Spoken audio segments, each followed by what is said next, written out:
Le verset 3. Psaume chapitre 10, le verset 3. La Bible dit, car le méchant se glorifie de sa convoitise. Le cœur est mauvais et il continue d'être orgueilleux. Le cœur est méchant, mais il se glorifie. Le cœur est violent et il se glorifie. Le cœur est sale, malgré ça il se glorifie. Il dit le méchant se glorifie de sa convoitise. Et il dit, et le ravisseur outrage, méprise l'Éternel. Et le ravisseur outrage, méprise l'Éternel. Ce que Dieu déshonore, il honore. Ce que Dieu dédaigne, il aime. Ce que Dieu dit non, il dit oui. Ça, c'est le cœur, parce qu'il est contraire à la volonté de Dieu. Il est contraire au désir de Dieu. Le méchant, à travers l'orgueil, il se glorifie de sa pensée. Et il ne va pas chercher Dieu. Et le Seigneur n'est pas dans ses voies, dans ses pensées. Il n'y a point de Dieu. Voilà toutes ses pensées. Dieu n'est pas dans ses pensées. Voilà pourquoi cela vous dit que vous ne pouvez pas être pieux, parce que Dieu n'est pas dans le cœur. Si Dieu n'est pas là, il n'y a pas de justice. Dieu n'est pas dans toutes les pensées. Et la pensée ne peut pas être saine par elle-même. Dieu n'est pas dans ses pensées. Ses voix réunissent en tout temps tes jugements. Ses voix réussissent en tout temps. Tes jugements sont trop élevés pour l'atteindre. Il souffle contre tous ses adversaires. Il dit en son cœur. Voilà pourquoi il fait le mal. Il dit en son cœur, je ne chancelle pas. Je suis pour toujours à l'abri du malheur. Oh, sa bouche est pleine de malédictions, de tromperies, de la fraude. Il y a sous sa langue de la malice et de l'iniquité. Regardez le verset 11. Il fait quoi? Il dit en son cœur, Dieu oublie. Pour lui, Dieu n'est pas à l'œuvre. Dieu ne voit rien. Pour lui, Dieu ne regarde à rien. Parce qu'il a ce cœur naturel qui croit que tout ce qu'il fait, Dieu ne peut jamais savoir. Il dit dans son cœur, Dieu oublie. Il cache sa face. Il ne regarde jamais. C'est ce qu'il dit de Dieu. Tout ce qu'il fait, Dieu ne va pas voir. Partout où il va, Dieu ne va pas voir. Partout, tout ce qu'il écrit, Dieu ne peut pas le voir. Tout ce qu'il envoie comme SMS, Dieu ne peut pas le voir. Quel que soit l'email qu'il envoie, Dieu ne lit pas les emails. Dieu n'est pas intéressé dans les emails. Je peux faire tout ce que je veux. Je peux envoyer des choses comme je veux, les emails comme je veux. Dieu ne lit rien. Ça, c'est le cœur naturel. Il dit le cœur, Dieu a créé le monde et après qu'il a créé le monde, il est allé en vacances éternelles. Il n'est plus sur la terre, il ne regarde rien. Nous pouvons faire tout ce que nous voulons, nous pouvons aller partout où nous voulons et nous pouvons faire tout ce qui nous passe dans la tête. Lorsque le mari ne voit pas, la femme ne voit pas, ça c'est fini.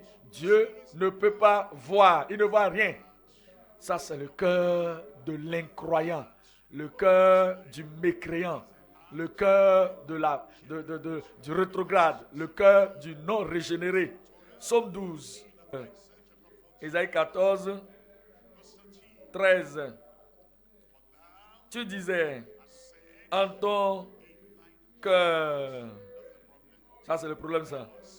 Tu disais en ton cœur, je monterai au ciel, j'élèverai mon trône au-dessus des étoiles de Dieu. Je m'assirai sur la montagne de l'assemblée, à l'extrémité du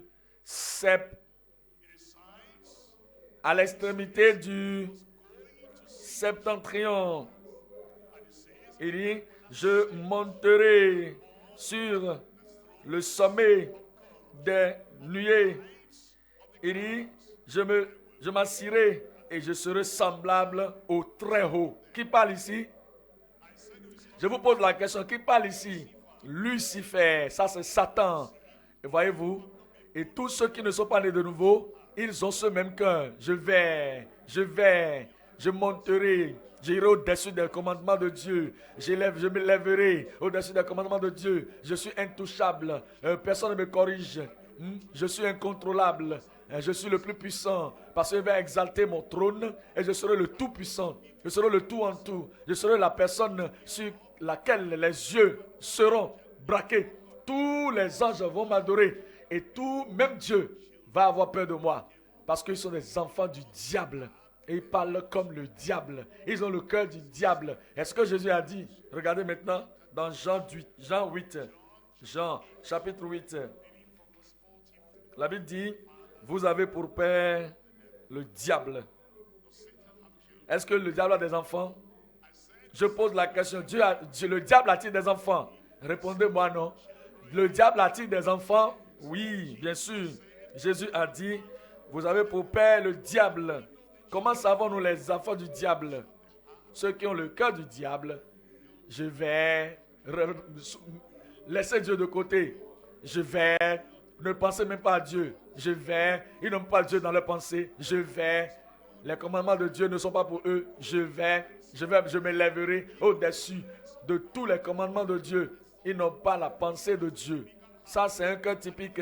Et ceux qui vivent de cette façon, ceux qui marchent de cette façon, ceux qui parlent de cette façon, ceux qui se comportent de cette façon, et ceux qui font des choses de cette manière, selon l'imagination de leur pensée, leur cœur, le cœur mauvais, le cœur méchant, ils sont toujours en train de vouloir aller toujours dans le mal. Ils sont des enfants du diable.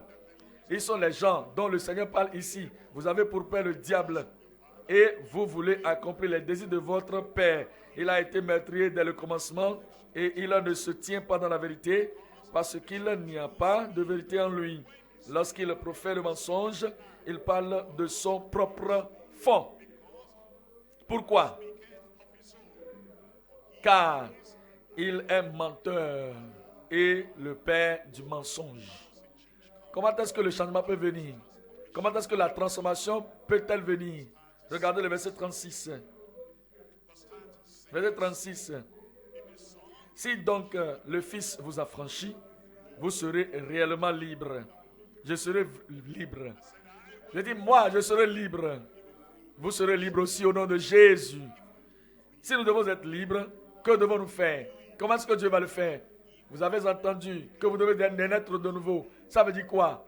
Vous devez naître de nouveau, ça veut dire quoi? Si vous êtes né de nouveau, vos mains seront différentes? Non.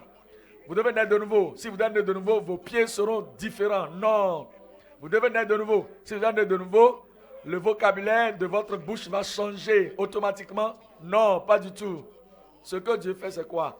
Il change le cœur. Parce que c'est le cœur qui est la base des actions. C'est le cœur qui est la fondation des actions. C'est le cœur qui est la direction des actions, des comportements. C'est ce qui est dans votre cœur qui va affecter votre langue. Ce qui est dans votre cœur va sortir et influencer ce que vous voyez. Ce qui est dans votre cœur va influencer ce que vous écoutez. Ce qui est dans votre cœur va influencer les actions de vos mains. Ce qui est dans votre cœur va influencer les lieux où vos pieds visitent. C'est le Dieu Tout-Puissant. Il change le cœur. Il transforme le cœur. Nous venons maintenant au point numéro 2. Celui qui marche dans l'intégrité. Le cœur est intègre, la vie sera intègre. Le cœur est purgé, la vie sera purgée. Le cœur est lavé, votre vie sera pure, propre. Et il dit, celui qui marche dans l'intégrité, qui pratique la justice et qui dit la vérité, selon comment? Selon quoi? Selon son cœur. Ce n'est pas des gens qui cachent la vérité dans leur cœur et qui parlent autre chose différente de la vérité. Regardez-moi, je vous pose une question maintenant. Pourquoi voudrez-vous dire à quelqu'un que vous pensez ou vous dites, vous professez aimer, votre femme, votre mari, votre ami, votre voisin, votre frère, votre soeur, votre pasteur, votre membre dans l'église, Comment vous pouvez préférer dire quelque chose à cette personne différente de ce que vous avez dans votre cœur? Pourquoi?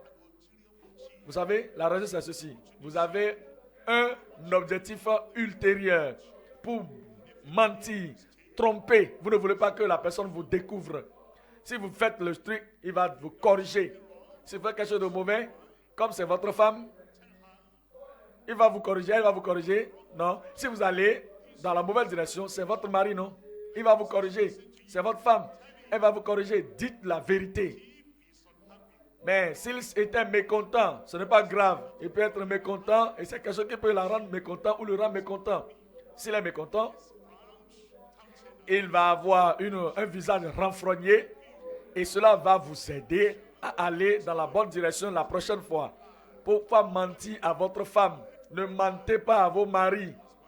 Ah, mon mari, tu sais, j'étais vraiment folle. Ça, c'est la personne la plus appropriée et plus proche de toi. Ah, ma femme, tu sais, j'ai mené un pas vraiment mauvais. Comment j'ai pu faire cela? Oh, je m'excuse. Ah, Marie, tu as fait ça? Elle peut te corriger, te reprouver parce qu'elle sait ce que cela peut te faire. Parce qu'elle veut que tu sois dans la direction la bonne. Ton ami, la personne qui est plus proche de toi, pourquoi veux-tu le tromper, la tromper? Tu veux aller au ciel, ton partenaire de prière, tu ne peux pas lui dire la vérité. Tu veux aller au ciel. Et tu sais, le ciel c'est pour des gens qui peuvent tenir debout sur les pieds. Regardez dans les gens, dans leur visage et leur dire la vérité. Et être en mesure de dire que cette chose qui est là, je m'excuse de le dire, c'est moi qui l'ai fait. Qu'est-ce qui m'est arrivé à faire cela? Je ne sais plus. Je m'excuse. Dites la vérité. Si vous êtes parmi les gens qui veulent aller au ciel, vous irez au ciel. Je dis vous irez au ciel.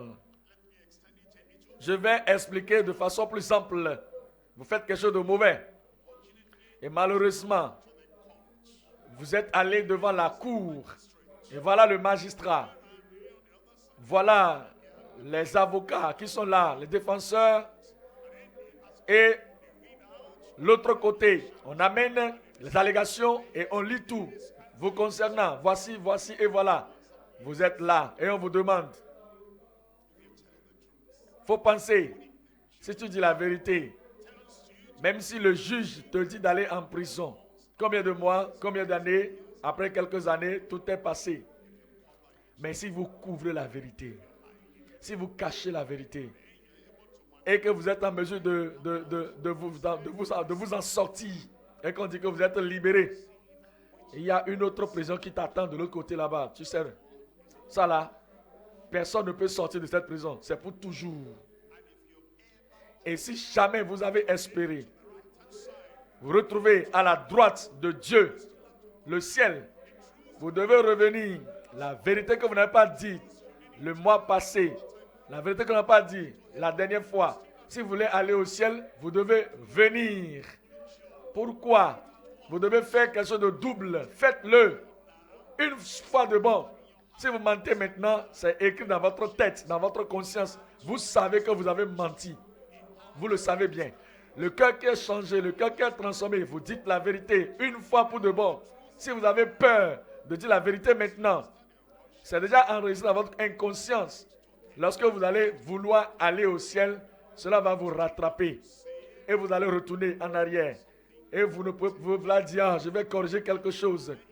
Le mensonge que j'avais dit, cette chose que j'avais faite, tu m'avais posé la question. Tu n'as même pas posé la question. J'étais venu te dire un mensonge. Ce que je t'ai dit, ce n'est pas la chose correcte. Oh, j'ai mal fait. Comment est-ce qu'on peut l'homme peut faire? Comment est-ce que l'homme peut faire, la femme peut faire? Cela peut t'arracher les bénéfices humains et naturels. Mais cela n'a rien à voir. Mais cela va t'arracher le ciel, c'est très grave. Je prie que vous soyez sages. Vous serez sages. Je dis vous serez sages au nom de Jésus. Ce ciel, vous n'allez pas rater le ciel. L'enfer, vous n'irez pas là-bas au nom de Jésus. Dites la vérité et le diable aura honte. Dites la vérité. Et tous ces gens qui pensent que vous n'allez jamais dire la vérité, vous n'allez jamais sortir droit, ils auront honte au nom de Jésus. Je vais entendre un bon amen. Je vais toujours dire la vérité. Moi, je vais toujours dire la vérité. Je vais dire la vérité à ma femme. Je ne vous vois pas. Les hommes, vous êtes là. Je dirai la vérité à ma femme. Répétez les hommes après moi. Je dirai la vérité à mon mari. Toutes les femmes, répétez. Je dirai la vérité à mon mari. Vous ne voulez pas que je vous fasse lever, hein? Dites-le. Je dirai la vérité à mon mari. Je dirai la vérité à mes parents, tous les enfants. Répétez ça.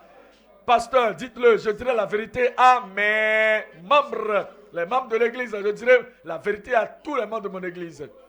Que le Seigneur vous accorde d'abondantes grâces au nom de Jésus.